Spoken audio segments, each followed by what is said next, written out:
And first tonight, safety improvements sparking concern. Right now, neighbors and commuters along 4th Street North in St. Pete have likely noticed changes, relocated left turn lanes and mid-block crosswalks. But some fear those changes, meant to improve safety on the stretch of road, may be making matters worse. Just weeks ago, one woman died trying to use one of those crosswalks before they were operational. And 10 Tampa Bay's Chris Hurst joins us live along 4th Street right now. Chris, you confirmed that barricades preventing people from using the crosswalks until today went up after that woman was killed. Yeah, Dave, that's right. That's what St. Pete police told me today. Kathy Repke was killed in late June when the lights were flashing yellow, which is not one of the normal signals when they're in operation. FDOT and police say that they hope in the long term the improvements will make it better for this deadly stretch of road. A year of construction and $7 million later, today new crosswalks and turning lanes are up and running on 4th Street from 30th to 94th Avenue North. 4th Street has always been a roadway where we've experienced a lot of crashes in general. Like this one from February when a motorcycle rider was killed, cut off by a car turning left.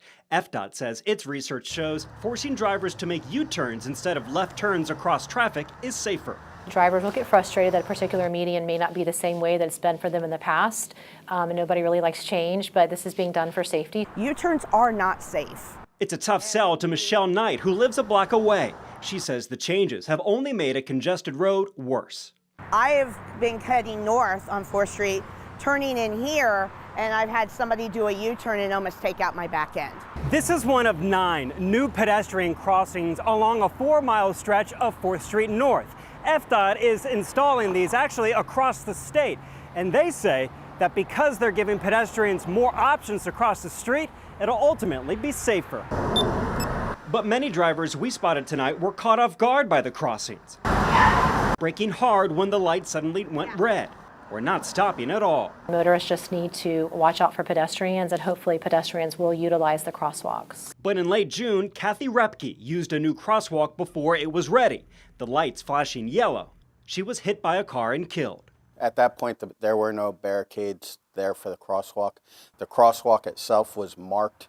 The lights were on flash to get drivers used to the new crosswalk being there, but it wasn't fully operational at the time of the crash.